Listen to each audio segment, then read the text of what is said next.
Hello, everyone. So this is The Crack. This is the podcast that I usually ask you, what's the crack? But if you're I don't say regular listener, if you've listened in the past, well, you can probably see on the podcast app that you have there, I haven't recorded anything since December. So this is just me sort of explaining where I've been. I've not been far. I've been mostly in this room that I'm sitting in just now. This is the living room at my flat in Inverness. So I'll start off by saying thank you very much for the feedback I got on the last episode. That was a bit different. That was an audio drama type thing that I did. I think it was 16th of December. It was uploaded, Christmas special type of thing, and I got some lovely messages for that. And then since then, I went radio silent, and for that I'm sorry. So what have I been doing? Well, I'm all right. I'm still here, still alive and kicking, but yeah, I've not made any podcasts for a while. So this will be a quick episode, by the way. I mean, I don't plan it being long. This is just going to be a very brief. Explain yourself, and I'm going to do that. So, what have I been up to the start of the year, right? So, a little bit of context here, guys. Explain myself. I work for the ambulance service. There's a point to this. I work for the ambulance service. My job currently is I'm the guy you might talk to when you phone 999. So that means I just sit for 12 hours, 12-hour shifts, 7:30 to 7:30, and my headphones beep, and that means there's somebody phoning 999 for an ambulance, or somebody feeling they need an ambulance. And as you can imagine, that is a unique job. It's an amazing job. It's a strange, unique, high pressure, high stress job. Luckily, I was already shaving my head before I started the job, or else my hair might have fallen out. But it is a very, very intense job at times. And as soon as I started the job, I knew I couldn't do it forever. You know what I mean? It's like I say, it's amazing you get trained, but yeah, I started doing it. I'm like, yeah, I'm not going to be here for 20 years. This is not me. Without breaking my arm, patting myself in the back, I believe I was, or I am, good at it. Not terrible. Very polite to the callers, very respectful. And of course, you can never question their integrity.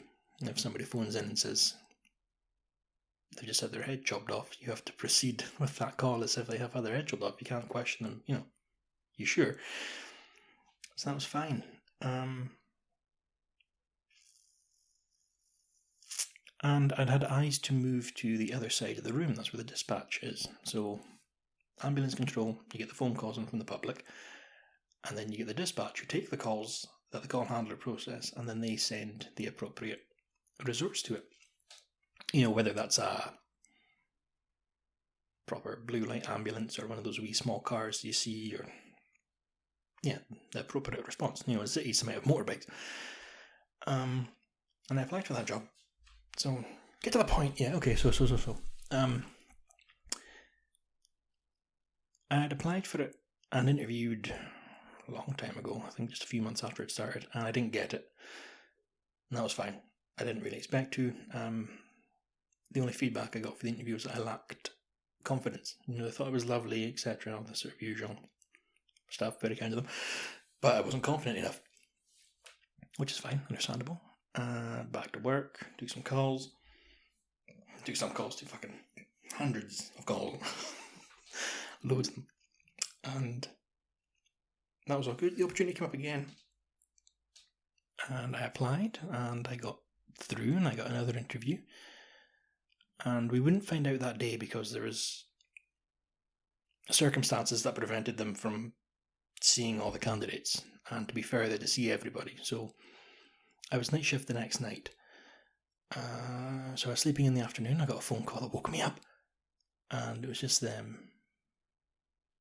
And they sounded genuinely sorry, saying I hadn't got the job again. And I didn't feel anything. I didn't feel sad. I didn't feel annoyed. I as I had been for years, I just, what I thought was laid back, I was sort of numb to it. Okay, cool, whatever.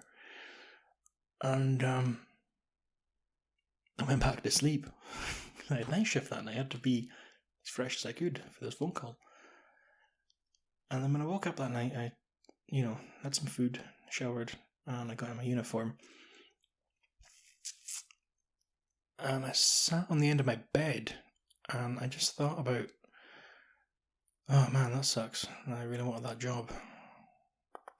Oh well. And then I started to question, why am I not feeling anything at all? Why am I not sad or angry or frustrated or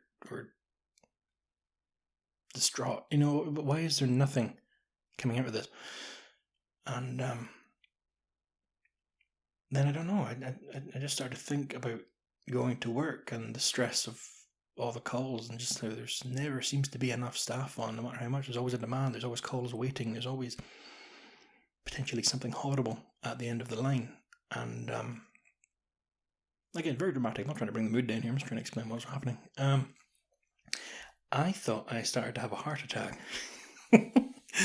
My chest started to hurt and my breathing went a bit funny and I started to shake and I couldn't focus. Just suddenly the whole room felt like the walls were closing in. It was genuinely like the room was getting smaller. So I was sitting in the end of the bed just, oh my god, oh fuck. And like I said, I thought I was dying, and as horribly dramatic and romantic as it sounds, Charlotte was in the living room and I didn't want to shout her through because I thought I might collapse and die. I didn't want her to come and see me dying. And then I seemed to calm down, I seemed to stop, and these emotions all hit me at once, and I was like, man, I think I'm depressed. I don't know what happened. So I phoned my supervisor. He was just about to leave for work anyway, but I phoned him and I just explained, my phone's going weird. So I've had to plug in all this stuff again after almost a year of not using it, so I don't know if this is even coming through properly. I hope it is. You're getting one take, guys. This is live. I phoned him and I told him what happened, and he just, fair play to him. Like I said, they are understaffed. He's just like, look, man, put yourself first. You don't come in tonight. Look after yourself. Phone the occupational health because we get support through work. I've had to phone them for hearing some tough calls as well. I did that, and they said, right, so we can phone you back in a few weeks. And for some reason that sent me over there. Oh my god, I can't go back to work. I cannot take calls.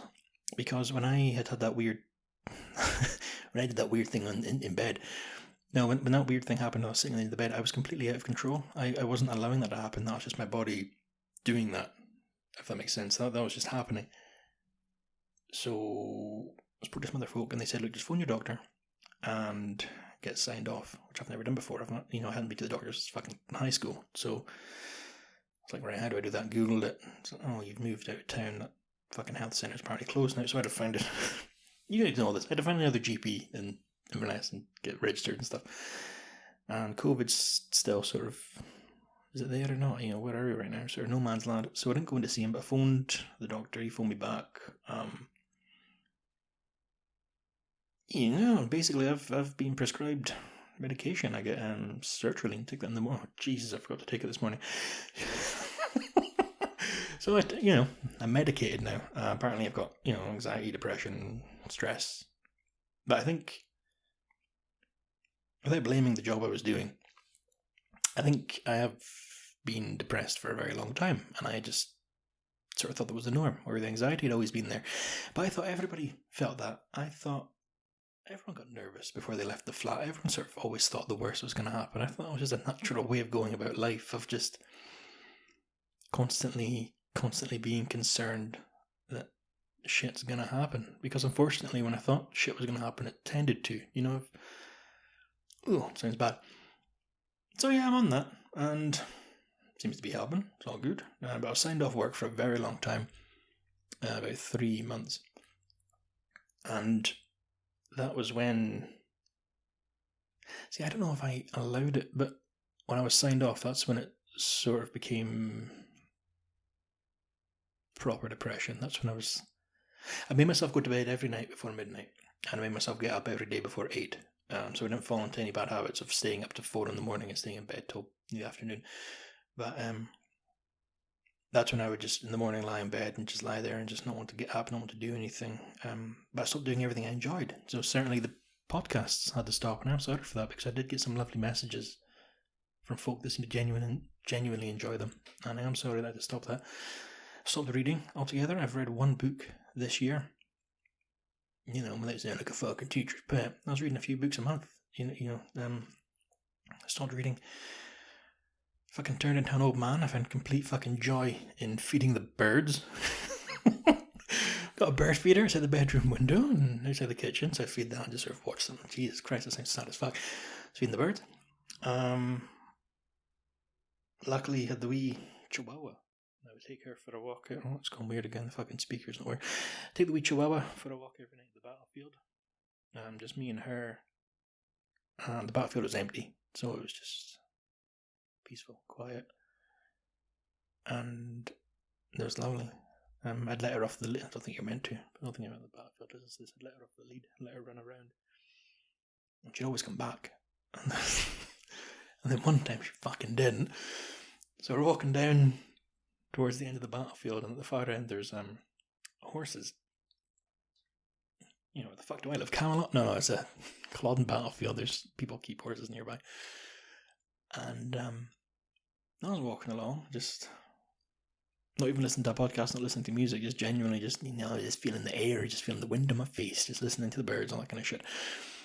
Walking along, enjoying myself, and I look down, and I'm like, okay, where's the dog? Where's the dog? Oh, fuck. And it was starting to get dark. So I'm looking around like, Chica, where are you? And then I look down the far end of the fucking field, which is like electric fence and everything, and she's just running around. I'm like, you son of a bitch. So I start shouting at her, and she's having the time of her life, fucking jumping around. And like, do farmers shoot chihuahuas if they're... She didn't give a fuck there was horses there, but I was also aware that this horse, all he had to do was sneeze on her, and she'd probably die. If he put his fucking hoof down, no more chihuahua. So I was very close to... I don't even know how I would have done it, trying to climb an electric fence. No, my luck, I'd have slipped on it and fucking balls first. Is that one of the Home Alone films? I think it's Home Alone 3. I've only really seen the first two. They're shit. So she was fine. The Culloden walks were nice. I still go on them sometimes. So if you ever want to, see me in the flesh or attack me, I'm usually at Culloden battlefield at night time. Probably shouldn't tell where I'm going to be at what time, but sometimes she stops and starts barking at nothing, and it's like, don't fucking do that. If there is a ghost there, I don't want to know there's a ghost there, but yeah, so far so good. But I am, if you care guys, I'm in a much better place now. Medicated, exercising, trying to gain shape. Arguably I'm in shape, just the absolute fucking wrong shape. I'm back at the gym 5 days a week if I can. Recently fucking pulled my groin, which was weird because I've been at the gym constantly, and then I go for a walk with my friends, and it was the casual walk that seemed to do me damage. It's that Grantown viewpoint, I tell you. Again, to Chihuahua, she was a good girl. And I'm happy to say I applied for dispatch again, and I got the job, guys. So I have been back at work. I haven't been signed off all year. I've just not been podcasting. For some reason, I got scared to go back to it, and I never did. So, back at work, no longer going to be a call handler. Starting this week, I start my mentorship as a dispatcher for the North. So, if you are unfortunate enough to have to call for an ambulance, it may not be me you talk to, but it may be me that sends the ambulance to you. And, again, fucking pat myself. I'm very proud of my time as a call handler. I've heard some shit. And got some stories. Don't think I'm allowed to tell any of them, though. Not with the nature of it. I wouldn't be, 18-year-old John Smith at 123 Main Street. Oh my, I can't give you details, but I don't think we're allowed to tell what we've heard. But I have delivered babies and arguably giving instructions that have saved lives. I got wee badges. Got a wee stork badge for delivering a baby girl. But you only get one for the first one. So as soon as I had the second one over the phone, I was like, I don't care, give me the fucking badge for the first one. And I've got, I think it was a ROSC badge, which I forgot what ROSC actually fucking stands for. Oops. Basically, you give CPR, and they got the guy, the person lived, but they weren't alive at the start. But, and they gave us coins for working through COVID and for the Queen, for the Queen's Jubilee. We got these fancy little coins, but I gave the coins to my mum because I'm not going to display them, and she seems very proud of them. But yeah, I don't know if we'll get anything now that we've got a king. But yeah, so I got my badges. I don't wear them or anything like that, but it's just nice to have them. And what an experience it was hearing those calls. Because I left school with like, I fucked around. You know, I wanted to make folk laugh. I wanted to entertain folk, and I left school with nothing at all. And found myself in a job. I was a first responder. You know, like people with, like, just some of the things I fucking heard. Good Lord. Some of the funny things I've heard. Some of the horrific things. I don't know if they'll ever go away, but yeah, some stuff certainly echoes. But very unique job. I'm proud to have done it. I hope Dispatch works for me. So that's me back, hopefully. I am meeting a friend, former colleague, for coffee in the near future, and we are going to discuss doing a podcast together. So it may not just be the crack. There may be another thing coming. We'll see how that goes. Is that everything? I think that is everything I've got to talk about. Any funny stories? No, I think that's it. I could tell you about when I was away for training for the Dispatch. Got put up in a travel lodge. There was a mysterious white stain on the fucking bed frame. Gross!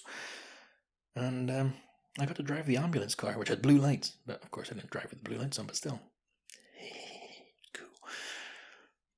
So that's me back, guys. Hopefully that's me back for good. If you're still listening, thank you. I'm sorry I was gone so long. It's been a heck of a year. Hope you're well. And it wouldn't be fair not to say thank you to Charlotte. She's put up with a lot from me this year. Whether I've been demanding or just absent as fuck. I'm still here. And I'm going to get the ball rolling again with these podcasts. And thank you very much, guys. Alright? I forgot what do they usually sign off with? Look after yourself. Don't take any shit. And just be good. Alright, bye for now.